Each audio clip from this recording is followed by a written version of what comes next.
Hello beautiful people, welcome to the December garden. It is so hit and miss in the garden at the moment. We really felt the change of season. December is technically our first month of summer, even though it was very hot and very summery conditions, even in kind of end of October, or through to November this year. So I'm just going to, out here in the garden, probably I should take you bed by bed as I have a look around at what's going on. It's the end of work from home day today, so I've got a little bit of support. In this bed we've got a sage that sticks around all the time, got an Anaheim, and then a couple of little snacking peppers. Well, I can see a few of them have survived. If you've been here before, you probably know that we've been putting these little baggies on all of our peppers because of fruit fly. And then all in here is just yellow beans. I think they're called a butter bean. Over here in bed too, you've probably seen a little bit of it, is we've got carrots at the front and then there's tansy at the back. There's really not a lot going on in this bed because we got damage after a recent storm. This poor tansy is actually supposed to stand up straight. Look how beautiful she is. And the carrots, you can see, are coming to the end of their life. They're flowering. So these are the carrot flowers. I've never actually had carrots grow successfully enough to see their flowers. I was really surprised to see, like, this is all the same plant. And I was really surprised to see that it's like a main flower and all these side shoots. It actually reminded me a lot of a broccoli, how they get the side shoots after the main head. Oh my gosh, I just saw that zucchini. We might have to do a little bit of harvesting. So here in bed too, I think last week we might have put out a video harvesting the corn in here. This is all sweet corns, and we grew in this bed last year and they did really well, so we thought we would grow in here again. And I think we maybe only have 1 or 2 ears left because most of them were ready at the same time. This one, oh, she's hefty. We've also got a beautiful dahlia here that hasn't flowered yet. It comes up every year. It's usually a red one. And we've got in the pathway some others that have grown up as well, which is nice. I do have a little bit of trouble with when dahlias are young and they're just foliage. I do have a little bit of difficulty telling them apart from cobbler's pegs, and I think I probably have pulled out some dahlias thinking they were cobbler's pegs. Look at that. If that isn't an advertisement for middle America farming, I don't know what is. I'll have to remember to take that in. I should have brought a basket out. Look at this guy having tried to make an effort of things. Shame. So then next door to it we have bed 4. This is our second succession of corn for the year, and we've also got a pepper that's overwintered in here, but this pepper is doing very well, getting quite a lot of, I hadn't seen this before we started growing it, that they grow like vertically. You can see that. I feel like I remember these ones being quite hot. So here we are at the zucchini bed, and there is one pepper still surviving in here. So these little snackers, they're really very nice. Another crop that we didn't have much luck with last year, but we're doing quite well this year. Look at that thing. Is the zucchinis. So I'll grab this guy. Huge. And this one's more at a size that we like. We like this kind of size because the seeds haven't really developed as much yet. Yeah, and so it's been doing really well. I think probably because we've been having a bit of a drier start to the season. As in, we've still been having a lot of rain, but it hasn't been many days in a row, or weeks in a row, which you can sometimes have. Need to come in and do a bit of a chop back of the discoloured leaves there, just try and keep them looking healthy. This is one of my favourite beds at the moment. We've skipped bed 5 back there, but don't worry, we'll get to her. This one is lovely at the moment for our leeks. Had finished flowering, or have gone to flower from the winter season, and now they're kind of almost coming to seed. Another zucchini. Oh my gosh. Woo. You know, I only just came and looked at, I'm going to need to bring you around for this one. Doesn't take long for a zucchini to just sneak right up on you, does it? Look at that. I must have just missed picking it the last time I came out. See, I don't like this because I get scratchy from touching the... Oh. I'd say that's at least 2 kilos. Another leek flower. It's out of control, you guys. They're so gorgeous. And like, how am I gonna? It's a bit of a problem with just summer squash season is that everything is dangerous in the walkways. It's impossible to get around. Try and move this wheelbarrow without squashing. Oh no, oh dear. Oh well. Oh yeah, so here's the leek. Isn't she just good? Look at her. Alright, so here we are back in bed 5. So here we are, a huge, is this a yarrow now? At this kind of size?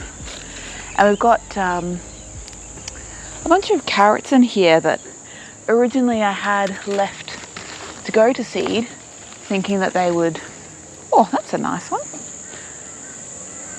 Thinking that they would go to seed on their second year and collect seed from them. But now that we've got the delightful guests in bed 3 going to seed, maybe we don't need to leave these ones in now, we can eat them now. And then over here we have bed, oh my gosh, 7. Sorry. And this is pretty much exclusively these little peppers, and I think this is just a regular squash, like a butternut. And these have been doing quite well since we've been getting on to bagging them appropriately. I don't think we'll grow these again next year, because while they are very, very cute and prolific, it is a lot of labour to bag them all for not that much value. So, I mean, we won't pull these out or anything, but it's like, oh, just like this one, like it wasn't bagged, so it's just, there's no saving them unless we bag them early. So those are the main raised beds. These are all Birdie's beds that we bought from Bunnings. I think we started out with maybe the bed 1 and 2 and a couple of low beds, and then we've been able to expand progressively. We, when we first moved onto the property, we had, what did we have? The palm trees, palm trees. And we had to get some drainage works done, which meant that we had to pull the pine trees out. So we ended up using the pine trees as our hugelculture in the bottoms of all of those. We spent quite a while chopping them up and browning them out in the yard here, so it wasn't all completely greens coming in. Yeah, hi. I think these are Amish pastes that we planted here. So hopefully we can get a few more. Oh, these are beautiful. In a video quite some time ago called We Steal Plants, I potted up some of these, I think they're a Midnight Beauty that I stole from my mum. Well, I took a cutting from my mum. And this is the first one. It's just gorgeous.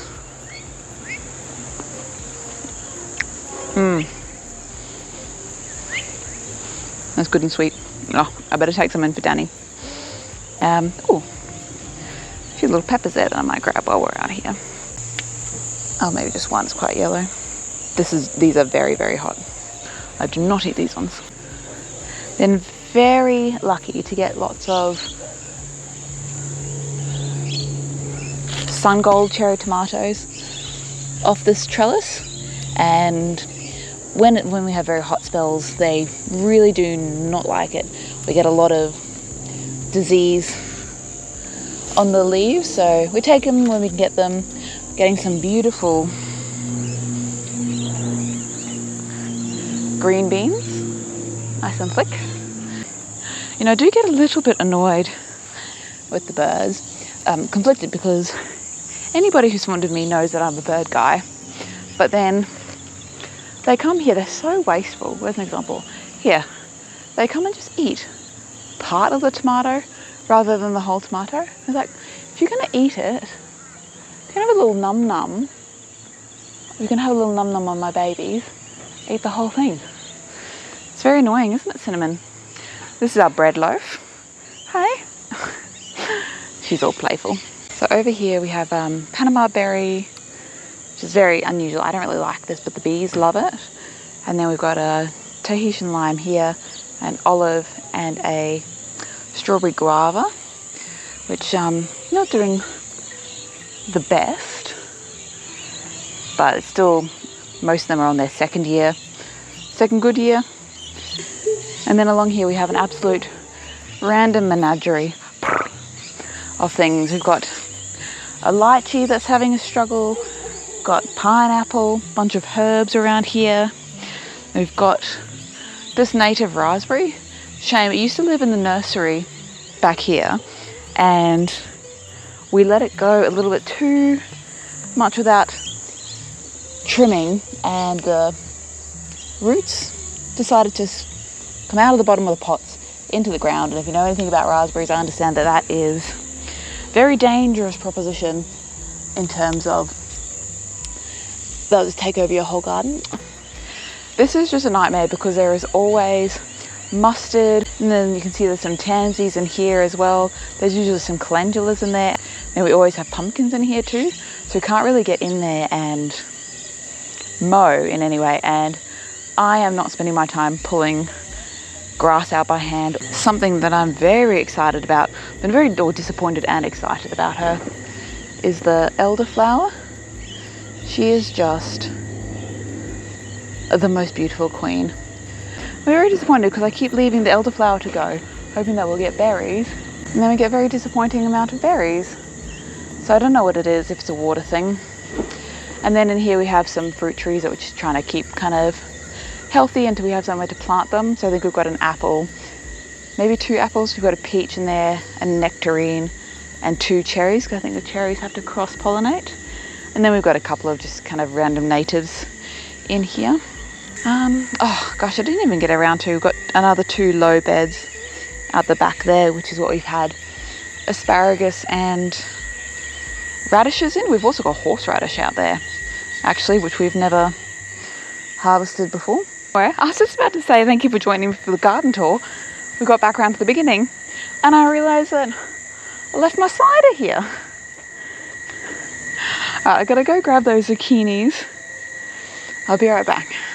Well, thanks for coming on the December garden tour. Things are out of hand. Send help. Excuse me. It's an absolute nightmare. I think we've got rock melons in there as well. Oh, I've got to come back out and pick these pumpkins. I always think that summer is going to be, you know, a nice a bit of a break because it's not our like max time of year, but it never is. There's always lots to do. Gosh, beetroots are doing all right in there. I should come back and look at those beetroots. So many beans. Oh my god.